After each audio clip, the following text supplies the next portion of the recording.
Bonjour et bienvenue dans ces nouveaux favoris du mois de décembre. Juste une petite aparté, j'espère que vous avez passé de bonnes fêtes et à partir d'aujourd'hui et jusqu'au 7 janvier, je vous aurai une vidéo par jour. Dernièrement, j'ai pas été très présente sur YouTube parce que j'ai organisé mon anniversaire, ensuite il y a eu les fêtes, j'ai été un petit peu malade à de nombreuses reprises. Maintenant j'ai eu tous les virus possibles, donc je pense que je suis censée ne plus être malade. J'ai trouvé un bon rythme de travail, j'avais déjà monté des vidéos mais j'avais pas eu le temps de pouvoir les éditer pour les poster. Du coup en fait j'ai des vidéos d'avance, j'ai même trop de vidéos d'avance, du coup en fait je compte vous les poster du coup toute cette semaine pour vous souhaiter une bonne année. À part tes fêtes, on part sur les favoris du mois de décembre.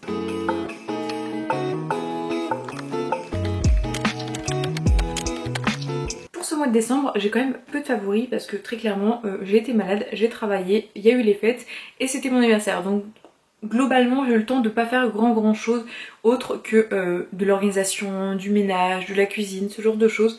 Par contre j'ai quand même lu une petite pépite et je fais des trucs quand même plutôt cool. Bon, je pense que vous n'êtes pas étonnés, mais ce mois-ci, il n'y a toujours pas de favoris animés. Je vous ferai une vidéo de toute façon sur les animés d'automne bientôt, parce que je suis en train de les regarder, mais je suis en train de rattraper des animés qui sont pas oufement ouf pour vous les mettre dans les favoris. Par contre, en manga, j'en ai qu'un, mais par contre, un manga d'une pépite incroyable, c'est Mars, le tome 2. Alors Mars, je vous en ai sûrement déjà parlé dans des favoris parce que j'avais adoré le tome 1. Pour vous faire un résumé, Mars, on va suivre du coup un jeune homme qui fait de la moto, un petit peu le bad boy du lycée, qui va un jour par un concours de circonstances parler à la fille qui est un petit peu réservée, qui est peintre, etc. et qui a une notion un petit peu différente des autres de la beauté, du comportement, etc. Et du coup en fait ces deux personnes vont se rapprocher de en premier abord amicalement puis amoureusement et on va les suivre du coup dans ce premier tome et dans ce deuxième. Je vais pas vous faire de spoil, vous en faites pas. Par contre ce que je peux vous dire sur ce tome c'est que j'ai été subjuguée, ça m'a vraiment choquée à quel point j'ai aimé ce manga, à quel point j'étais prise. Pour pas vous spoiler non plus, en fait de toute façon ce mec il fait de la moto, donc s'il fait de la moto ça veut dire que potentiellement il va faire des courses de moto parce que c'est dans cette notion là. En fait ça m'a étonnée parce que j'ai ressenti de la tension. Pas cette tension quand on lit des shoujo et on va se dire ah est-ce qu'ils vont se toucher la main, non de la tension un petit peu comme je lis des mangas d'action, quand je lis des seinen avec des scènes incroyables et qu'il y a de plus en plus d'ampleur dans les choses. En plus de ça on a des personnages qui sont beaucoup plus nuancés et beaucoup plus intéressants qu'il ne semblerait l'être au premier abord quand on lit un petit shoujo. Je vais pas vous mentir, à force d'en lire, franchement les personnages clichés, j'aime bien, hein, franchement j'adore lire avec des mangas avec des personnages clichés, mais s'il y a une petite chose en plus qui les démarque, qui leur donne de la profondeur, je vais 1000 fois aimer, et c'est présent dans Mars. En fait, dans Mars, je retrouve tous les codes de mes shoujo favoris, je retrouve en plus de ça des personnages qui sont profonds, un scénario qui est intéressant, des rebondissements improbables, du mystère, de l'action, et je me dis mais quelle dinguerie. Alors j'avais essayé de me procurer quand c'était out of stock, etc. Enfin quand c'était plus publié, c'était un prime de monstre. Maintenant qu'il y a la perfect, je vous jure, je la savoure cette perfect et c'est incroyable.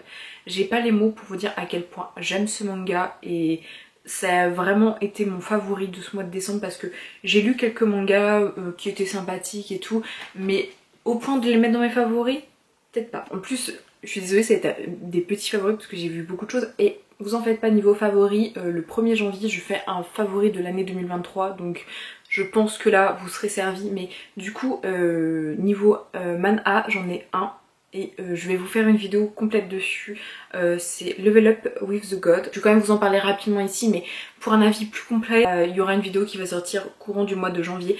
Je suis en train de l'écrire parce que j'ai adoré ce manhwa mais puissance 8000 et du coup je me dis punaise faut que je vous en parle. Alors pour une petite histoire, je suis partenaire avec Picoma, ils m'offrent des coins, ils m'offrent 2 goodies par mois, je peux parler des mangas des goodies ou pas, mais là, Level Up with God, j'avais reçu un petit goodies et je me suis dit ah ça a l'air sympa, tiens je veux lire quelque chose d'action en ce moment. Je suis allée lire quelque chose d'action sans m'attendre à ce que j'adore, j'ai retrouvé un petit peu la patience et le plaisir de lecture que j'ai eu la première fois que j'ai lu Solo Leveling, The Beginning After the End, Lecteur Omniscient, ce genre de choses, ce genre de manhwa d'action qui me prend aux tripes et qui me font enchaîner les chapitres à une vitesse folle, tellement folle que genre il m'offre des coins, mais genre pas assez pour que je lise toute l'œuvre.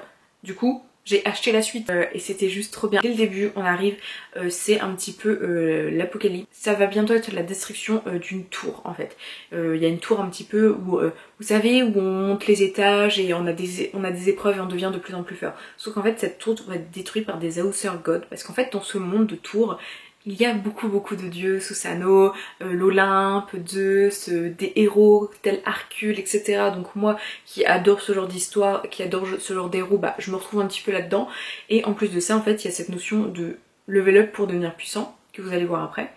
Mais du coup, il y a les Outer Gods qui vont détruire cette tour. Kim Woo-jun, grâce à Chronos, va pouvoir revenir dans le passé. Et en fait, dans ce passé, il va essayer de revenir dans cette tour et en fait de monter super fort parce que bah, pour sauver un petit peu tout cet univers, etc. Donc il se retrouve un petit peu tout seul avec cette charge sur les épaules.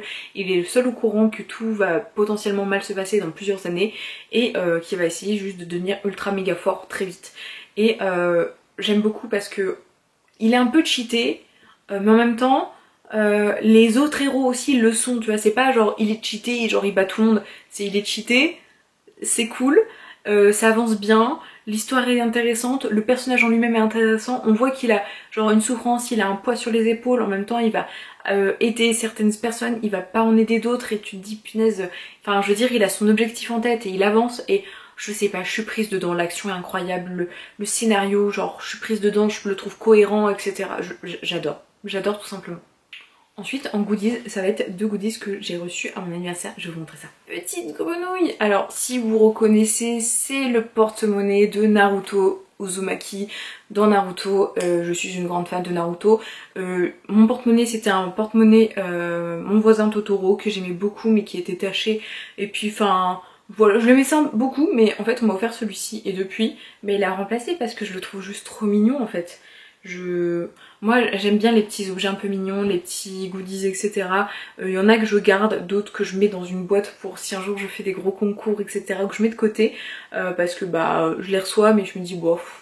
Pas fou. Par contre celui-ci je l'ai eu en cadeau et je peux vous dire qu'il est tout le temps dans mon sac parce que déjà c'est super doux, elle est trop belle, on connaît tout de suite la ref si on connaît, mais sinon si on connaît pas bah elle est trop mignonne, enfin je veux dire j'aime trop. Et le deuxième goodies est l'artbook de 19 Days. Alors en tout cas de l'autrice de 19 Days, je suis une grande fan de ce man. Ah d'ailleurs faut que je le rattrape parce que je le rattrape à peu près tous les ans et là ça doit faire 1 an et demi que je l'ai pas rattrapé donc faut que je rattrape, mais je suis... Bonjour monsieur, fan de cette œuvre, je suis fan des dessins, je suis très prise par l'œuvre, je suis une... Alors je suis pas ce genre de fan dans toutes mes œuvres que je lis où je me souviens de tous les détails, je me souviens de tous les noms des personnages, etc. Par contre je sais que j'aime certaines œuvres, je sais que je suis attachée, que en fait cette œuvre, pour la petite histoire, je l'ai lue je pense quand j'étais au début lycée, quelque chose comme ça, presque quand c'est sorti un petit peu en France en fait, et ça fait des années que je les suis en fait, donc c'est genre on se tient par la main comme ça, on avance dans la vie ensemble et c'est vraiment cette impression que j'ai avec cette œuvre et du coup je suis très contente d'avoir reçu ce petit artbook, il est juste fabuleux. Et en fait on va être déjà aux favoris random. Je vous dis j'en ai vraiment très peu des favoris ce mois-ci parce que bah, j'ai regardé et lu des choses mais qui n'étaient pas incroyables au point de vous les mettre dans les favoris et j'ai pas envie de vous faire une vidéo super longue de mes favoris etc. Juste pour vous faire une vidéo où je vous parle d'œuvres en fait. Sinon à ce moment là je vous fais des recommandations d'œuvres parce que sinon bah ce n'est pas mes favoris tout simplement. Par contre j'ai des favoris random qui sont plus des éléments clés de ce mois, qui sont des choses que j'ai fait, que j'ai vues, mais qui sont pas forcément liées au manga, animé, etc. Même si là ils le sont un petit peu. Une des choses c'est bien sûr mon anniversaire et mon gâteau d'anniversaire. Alors déjà juste mon anniversaire parce qu'il était sur le système Ghibli et nature. Je vous mets dans le petit, je crois il est là, ou en tout cas en barre d'infos la vidéo que j'ai fait dessus où vous voyez un petit peu toute l'organisation, le vlog, les cadeaux que j'ai reçus, la déco que j'ai faite, c'est vraiment autour des Ghibli et de la nature. J'ai adoré faire cette déco, j'ai stressé un petit peu, je vais pas vous mentir, parce que j'aime que les choses soient carrées, que ce soit bien fait, que ce soit joli, etc. Donc j'ai été un peu stressée et c'est la première fois que je recevais autant de monde en même temps pour quelque chose d'organisé. Enfin, recevoir du monde pour faire une soirée où voilà tout le monde ramène quelque chose, c'est cool, mais là où je recevais du monde pour moi faire quelque chose pour les autres. Et ça c'était autre chose. et c'était mes 25 ans et ça me tenait à cœur, et cette année a été très très riche en émotions, en beaucoup de choses, et riche amicalement, et du coup j'ai invité certaines de mes amies les plus proches, des personnes aussi avec qui je parle tous les jours, des personnes qui sont de ma famille, etc. aussi, et c'était vraiment en petit comité. J'aurais voulu inviter peut-être un peu plus de mes amis, mais en même temps je pouvais pas, tout simplement parce que j'ai pas la place, mais c'était ultra appréciable et c'était vraiment très très cool. D'ailleurs, en parlant de ce gâteau, c'est que j'ai fait pour de la pâtisserie ce mois-ci. J'ai fait une bûche que je vous montre juste ici, qui était à la pistache, et j'ai fait mon gâteau qui était à la framboise. Voilà, c'était les premières fois que je testais des gâteaux un petit peu plus travaillés que juste faire une pâte à gâteau, mettre dans un moule au four et puis on sort. C'est où on fait des craquelins, où il y a de la congélation, il y a des préparations, il y a monter des choses, etc.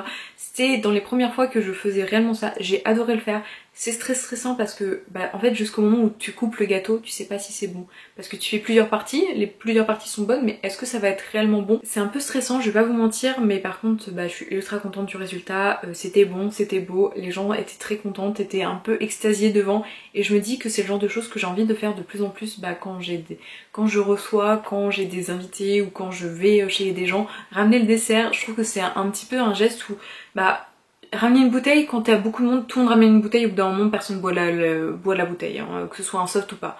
Par contre, ramener un dessert en général ça fait toujours plaisir, et en fait j'ai kiffé faire ça, donc je pense que je vais le faire de plus en plus souvent. Et il y a aussi eu les fêtes de fin d'année. J'ai eu un peu de mal avec les fêtes dernièrement pour beaucoup de raisons, et cette année ça a été vraiment une année où je me suis dit punaise, genre j'avais hâte des fêtes déjà de une. Les fêtes se sont très très bien passées de deux, et j'ai pu voir un petit peu tout le monde parce que pour les fêtes c'est quand on a des parents qui sont plus ensemble, ça peut être compliqué, et ça fait peu d'années qu'ils sont plus ensemble, donc trouver le juste milieu reste un peu délicat. Cette année on a réussi, et franchement je suis ultra contente d'avoir pu voir tout le monde et d'avoir passé juste tout simplement de bonnes fêtes. En plus j'ai été gâtée, donc je vais pas me plaindre. Et c'est tout, merci de m'avoir suivi dans ces favoris du mois de décembre qui étaient très très courts, mais en même temps des fois pourquoi faire des favoris ultra longs quand on n'a pas grand chose à présenter. En tout cas merci d'avoir regardé ces vidéos, n'hésitez pas à mettre un commentaire, me dire vos favoris du mois de l'année, me dire aussi vos cadeaux que vous avez eu pour les fêtes. J'ai eu une carte cadeau Cultura, j'ai eu quelques bouquins, j'ai eu plus un papier peint aussi Harry Potter, la tapisserie des Blacks tout simplement. J'ai vraiment eu de très très beaux cadeaux, notamment le tome Mars, le tome 2 c'était un cadeau, mais vraiment je suis ultra heureuse. N'hésitez pas du coup à mettre vos cadeaux de Noël en commentaire. J'adore lire les cadeaux de Noël des gens, j'adore ça. Quand les gens reçoivent des cadeaux, etc. J'aime trop lire ça, donc n'hésitez pas à le mettre en commentaire, n'hésitez pas à vous abonner, à liker, ça me fait un énorme soutien. Et sur ce, je vous souhaite une très bonne journée et à demain.